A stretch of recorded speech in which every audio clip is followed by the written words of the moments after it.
Buenas noches amigos, bienvenidos una vez más a Seguridad y Sociedad, por Canal 22, por supuesto. El canal que dice lo que otros callan. Y por eso, esta noche vamos a abordar un tema que está corroyendo, de alguna manera, a la sociedad. Pero antes, y no debo olvidarme, vienen los avisos parroquiales, es decir, los agradecimientos y las felicitaciones. El primer agradecimiento, son dos nada más, es a mi oftalmólogo, el doctor Francisco Cabaña Mati, sin cuyos buenos oficios hoy no podría estar acá conduciendo. Y el segundo es para la productora de este programa, para la prensa de este programa y para mi pareja, que es la que está detrás de bambalinas, molestando gente, esperándola, mandándole mails y qué sé yo, mandándole los flyers de promoción, etcétera. A Luciana Jimena Zámolo. Luciana hoy está cumpliendo años, así que no vamos a decir que cumple 45 porque sería una incidencia, pero que los cumplas muy feliz. Y ahora sí, el tema es el mobbing. El mobbing es una suerte de maltrato que tiene ciertas características. Y en esta sociedad tan alienada que estamos viviendo, necesitábamos una visión esclarecedora y la tenemos a través de un gran colega y amigo que también suele colaborar con columnas en este programa, y es el doctor Francisco Abajo Olivares. Bienvenido, Francisco, a Seguridad y Sociedad. ¿Qué tal, Luis? Muchas gracias por la invitación y un cariño grande a Lucy. ¡Feliz cumpleaños! Gracias por los dos.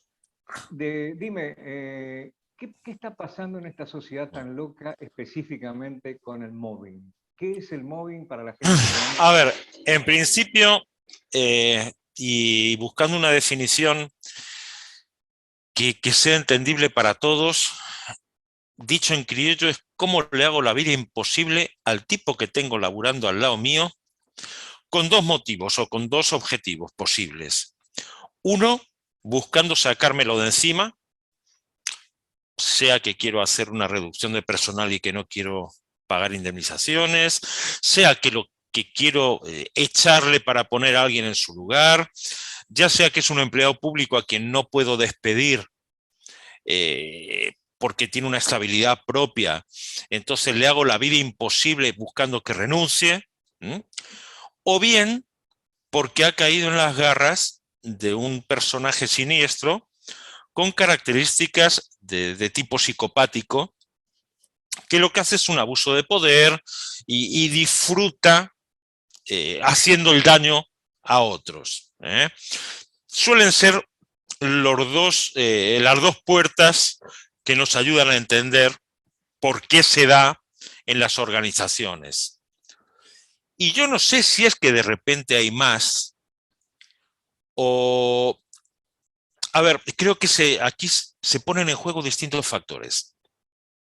Uno, que en épocas de bonanza laboral, digamos, con índices de desocupación más bajos, si alguien empezaba a ver que lo maltrataban, que lo destrataban, se marchaba de su trabajo sabiendo que iba a tener otro. Con lo cual, eventualmente no llegaba a sufrir las consecuencias de la perduración en el tiempo de este hostigamiento permanente, continuado, sistemático. Eso por un lado. Y por otro lado, que habiéndose visibilizado socialmente, la gente denuncia o la gente se harta, la gente dice basta ya, esto no es normal. Es la desnaturalización de la violencia, al igual que pasó con otras violencias sociales. Tradicionalmente se dice que una problemática social, una enfermedad social, una violencia social, necesita tres cosas para poder abordarla en serio. La primera es visibilizarla. Si no se habla del tema es como que no existe. Durante muchísimos años, te diría siglos, la cuestión del maltrato, de la violencia doméstica estaba bajo 7 llaves, se escondía debajo de la alfombra, hasta que se visibilizó.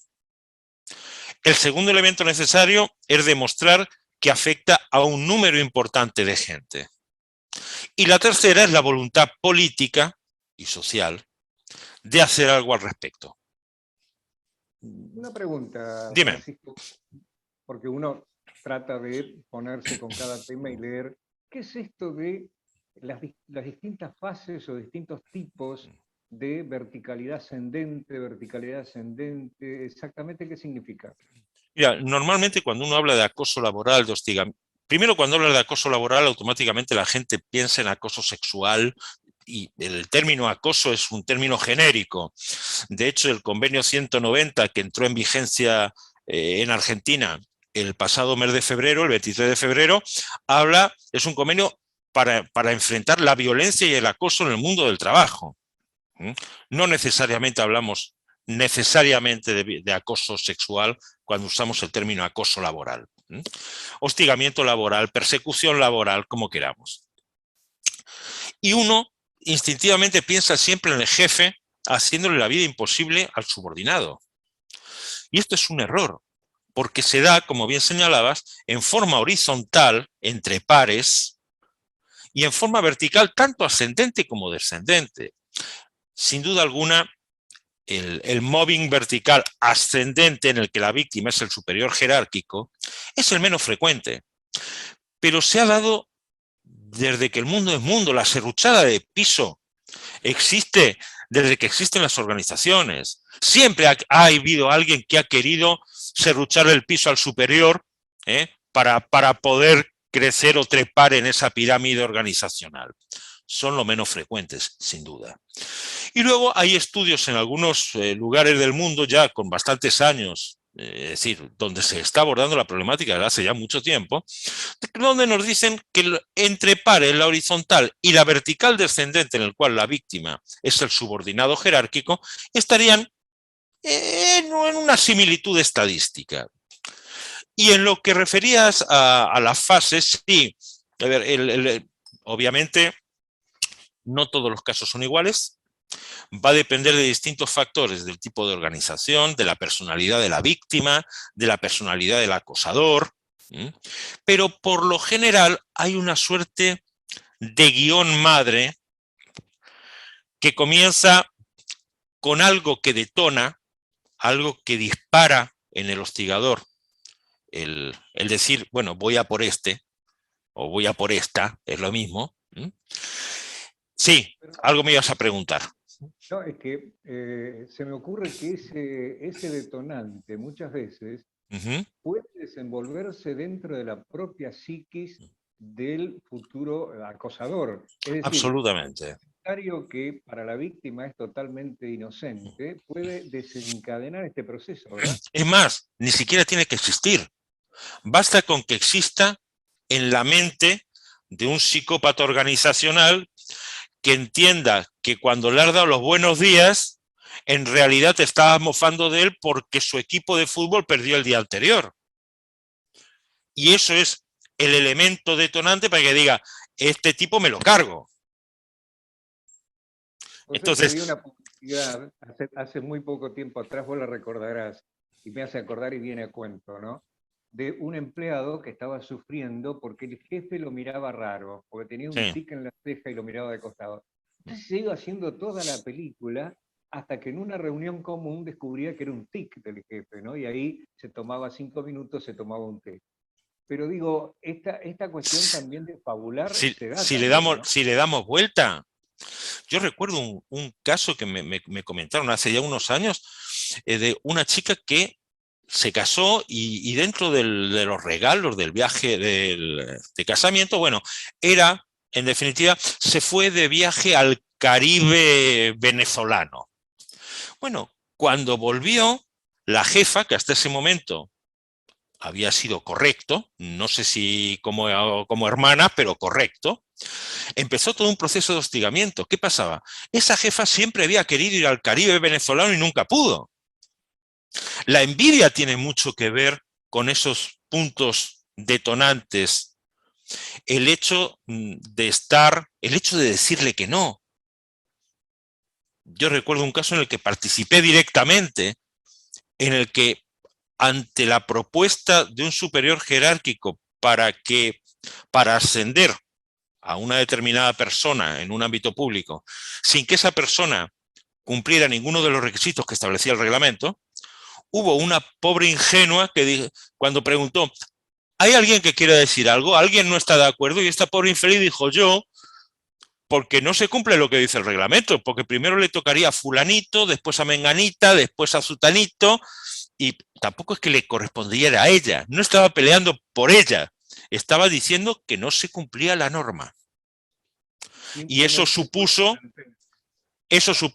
el punto de inicio de un proceso de hostigamiento salvaje. Vos sabés que me haces acordar tanto, y vos lo vas a entender también, vos sabés que yo soy un oficial superior policial en retiro, y esto se da muchísimo en las organizaciones de este tipo, ¿no? En las organizaciones, las corporaciones, en donde muchas veces el hecho de ser proficiente o eficiente te atrae los malos humores de alguien porque sí. Y me ha tocado verlo, me ha tocado sufrirlo también, ¿no? Pero casi es como que el mobbing en las fuerzas, digamos, armadas o de seguridad está casi como internalizado, porque tiene reglamentos que lo prohijan también. Sí, yo creo que en esos casos, en ese tipo de organizaciones, el problema es la propia estructura organizacional. Son estructuras muy rígidas, impermeables a influencias externas, salvo casos muy excepcionales y de naturaleza casi traumática. Pensemos en el ejército argentino. Si no hubiese sido por el caso Carrasco, no se modifica la estructura prusiana. Entonces, salvo que se den unas situaciones de este tipo que lleguen a la opinión pública y corra riesgo casi la integridad de la propia institución, es muy difícil. Porque para que en una organización esto se evite, tiene que haber cuestiones más flexibles, la disposición de escuchar al otro. Digo, no pasa solo acá, en España ha habido algunos casos en el ejército, en la policía, en la Guardia Civil, donde han puesto en práctica protocolos de actuación, pero porque los mandos son los que se han puesto al frente de esas campañas que son imprescindibles de tolerancia cero. Que esto es algo que van a tener que empezar a poner en marcha, además, todos los empleadores públicos y privados. La ratificación por parte de Argentina del convenio 190 de la OIT sobre violencia y acoso en el mundo del trabajo, lo que trae aparejado es que a partir del día 23 de febrero, el Estado es responsable por el no cumplimiento de las pautas de ese convenio, que es un convenio, yo siempre pongo una diferencia. Normalmente los convenios de la OIT son como esas estructuras de alambre para ir haciendo después una figurita. Uno le pone los músculos, le pone la cabeza, le pone... y le sale gordo o flaco de acuerdo con la cantidad de arcilla que uno le ponga. El convenio 190 de la OIT es un convenio que no es de mínima, no parte de esos alambres. Para mí es un convenio de máxima. Es un molde de silicona que los países van a tener que rellenar.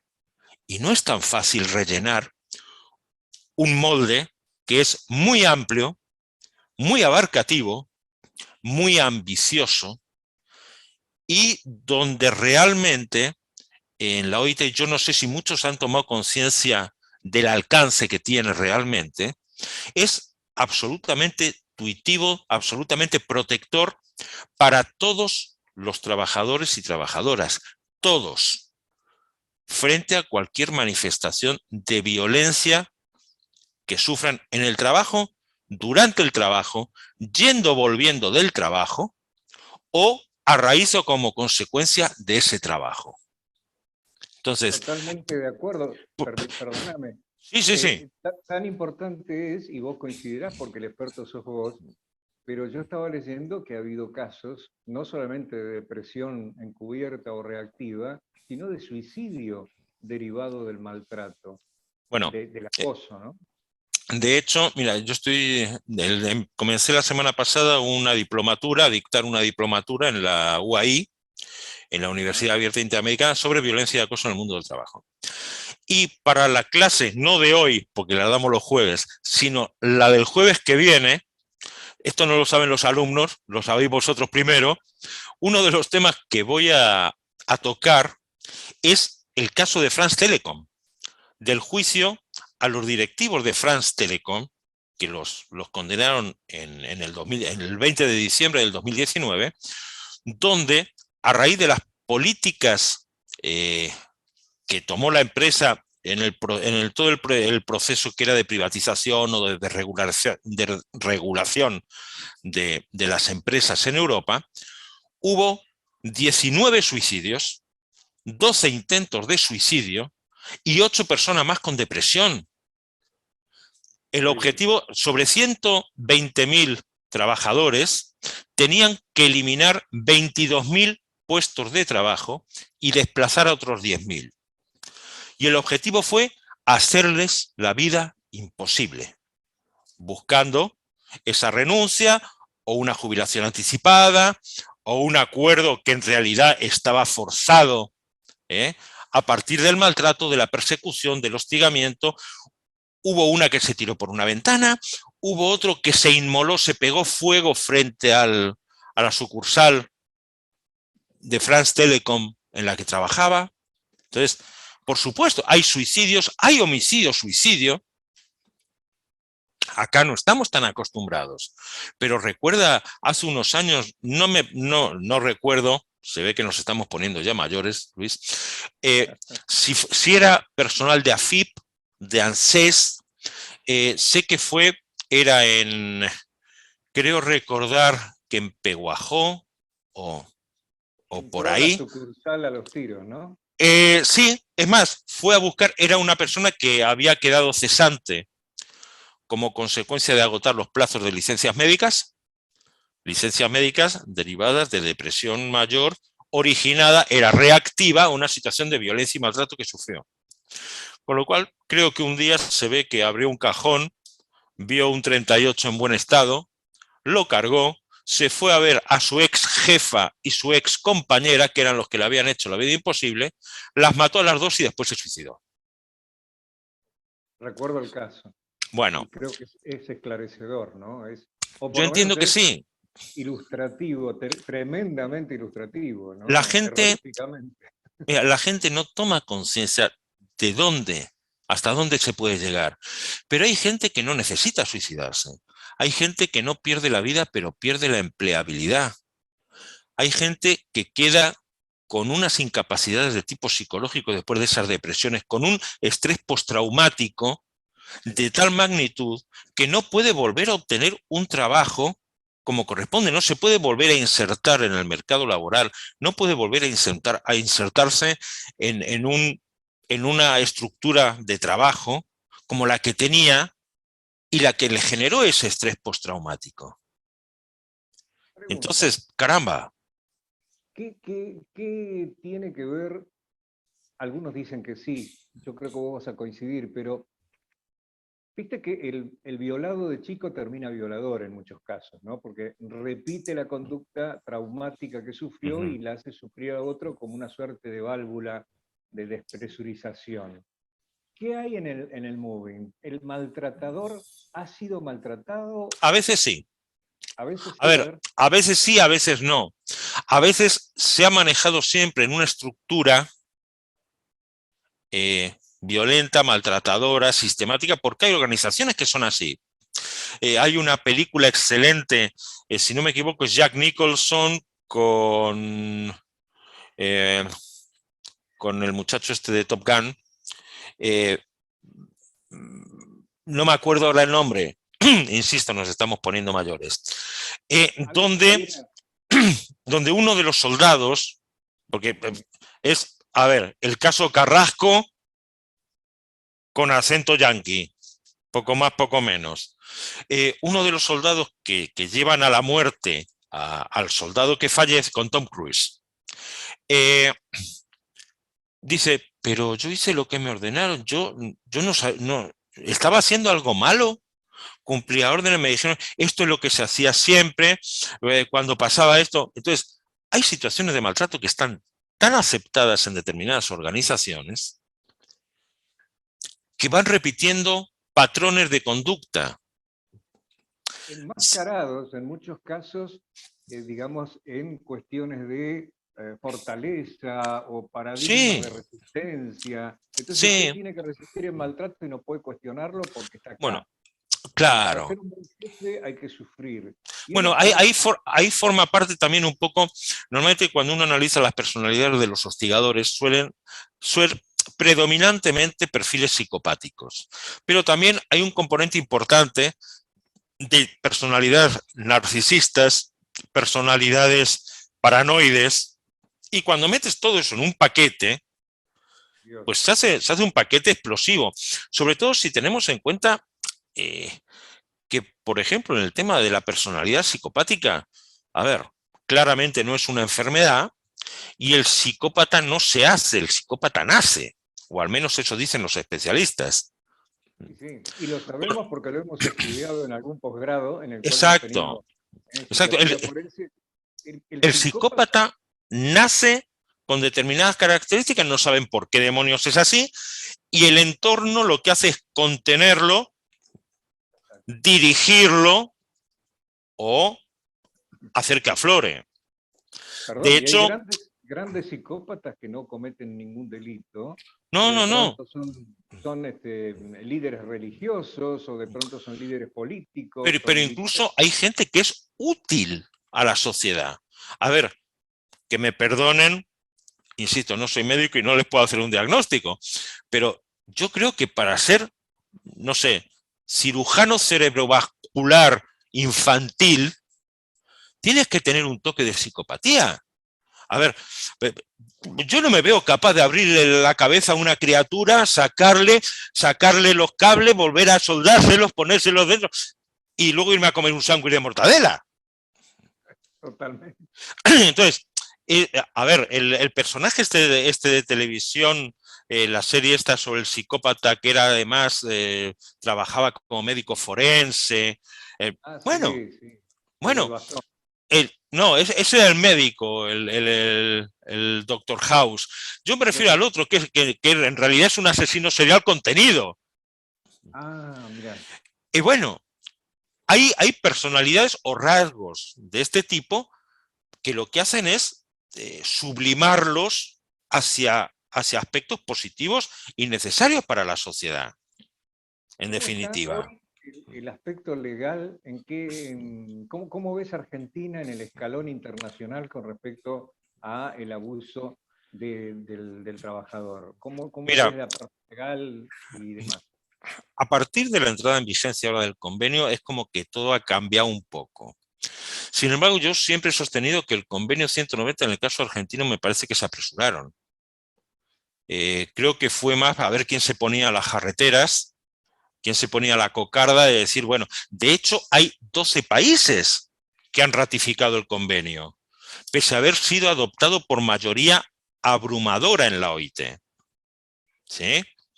Ujú. Pero eso de decir, quiero ser de los primeros en aprobar, sí, está bien, queda muy bien internacionalmente, pero era responsable de no poderlo poner en práctica. Claro. ¿Por qué? Porque en definitiva, Argentina tiene en la Constitución Nacional el artículo 14 bis, que plantea como derecho fundamental de todos los argentinos condiciones dignas y equitativas de labor. Y no es digno ni equitativo que te humillen, que te maltraten, que te hagan la vida imposible, con lo cual me están vulnerando un derecho fundamental. De hecho, no necesitaría, es decir, bienvenido sea el convenio, porque estamos visibilizando una problemática y dando una herramienta más. Pero tenemos el 14 bis, tenemos todo el bloque federal constitucional, todos los tratados y convenios internacionales que se incorporaron en la última reforma constitucional al texto de la norma y tienen el mismo rango que la Constitución. Hablamos de todos los derechos fundantes en lo que tiene que ver con derechos humanos. La Declaración Universal de Derechos Humanos, el Pacto de San José de Costa Rica, la Declaración Americana de Derechos. A ver, hay un montón de tratados, la Convención de Belén do Pará, hay un montón de tratados que tienen rango constitucional. Y hablan de lo mismo, del derecho que tenemos todos a no ser humillados, a no ser maltratados, a no sufrir trato degradante, a que no nos humillen. Incluso algunos de ellos, los más modernos, hablan o reconocen el tema de la salud laboral como derecho fundamental. Es más, por ejemplo, con rango de convenio, aunque no tenga rango constitucional, pero tenemos la Declaración Sociolaboral del Mercosur, que está vigente. O sea, chicos, aunque el Mercosur no le demos bola y no sepamos qué demonios hacer con él, pero la Declaración Sociolaboral está vigente y habla puntualmente de medio ambiente saludable, donde se respeta tanto a nivel físico como a nivel psicofísico. Con lo cual, y más allá de eso, hay algunas normas, la Ley de Protección Integral a la Mujer, por ejemplo, una de las formas de violencia contra la mujer que destaca o que analiza o que regula es la violencia laboral. Con lo cual, aunque sea solo, tenemos cubierta la mitad de la población, sin entrar a hilar muy fino. Pero al menos la mitad la tenemos. Entonces, digo, hay elementos. Lo que pasa es que esos elementos tienen que entrar en la cabeza de los jueces. Yo hace muchos años que me dedico a esto, y lo sabe, lo hemos charlado. Bueno, yo hace poco recibí una sentencia en contra en un juicio donde tengo todos los informes médicos diciendo esta mujer sufría de A, B, C y D reactivo a esto y a esto. Pero como los jueces entendieron que eso que había sufrido no era suficiente para justificar, vendría de otro lado y me rechazaron la demanda. Ah, bueno. O sea, ¿Qué será que no me asombro, no? A mí tampoco. Lamentablemente es así. Entonces, va a tener que ir cambiando de a poco. De hecho, va cambiando. Yo siempre comento, aún a riesgo de ser autorreferencial, yo digo que cuando publiqué en el año 2004 la primera edición de mi libro sobre mobbing acá en Argentina, toda la jurisprudencia que yo mencionaba era española, porque acá no había jurisprudencia. En la segunda edición, 2 años después, había, creo que eran 10 sentencias. En la tercera del 2010 ya había como 40 sentencias. En la última, que es la que hoy todavía está en el mercado, del 2016, había más de un centenar de sentencias. ¿Eso qué quiere decir? Que ha habido una generación de jurisprudencia y de doctrina nacional propias que ya hace innecesario acudir a otras fuentes, a otros lugares. De hecho, hay creaciones de la jurisprudencia muy interesantes como la figura del ambiente laboral hostil, donde dice, mira, pues, a lo mejor no encaja justo en la figura del mobbing, pero veamos, esto, ¿se lo hicieron a esta persona? Sí. ¿Tuvo consecuencias? Sí. ¿Es aceptable lo que le hicieron? No. ¿La empresa lo sabía? Sí. Es responsable, pague. Listo. No entramos a analizar si técnicamente es mobbing, no es, me da lo mismo. Es violencia, maltrato, y más ahora con el convenio 190, tenemos abiertas las puertas. Bueno, con eso me quiero quedar, estimado Felipe, porque se nos ha escapado el programa como de costumbre. Cuando se hace interesante el tiempo vuela, y si no, no pasa nunca, ¿no? Son los tiempos relativos. Pero es interesantísimo saber cómo estamos parados, dónde estamos parados, y refrescar, nuevamente visibilizar este problema que está teniendo nuestra sociedad cada vez más. Si esto ha servido, desde ya te agradezco la visita, que no será la última, por supuesto. Nos quedan algunos temillas como el grooming y demás, pero será en otra oportunidad. Y te agradezco, y a ustedes, amigos, por supuesto, les agradezco la deferencia de un viernes a las 10 de la noche, sintonizarnos, escucharnos y luego vernos a través de la internet. Así que muchísimas gracias, y como siempre digo, hagamos entre todos que esto valga la pena. Que tengan buenas noches.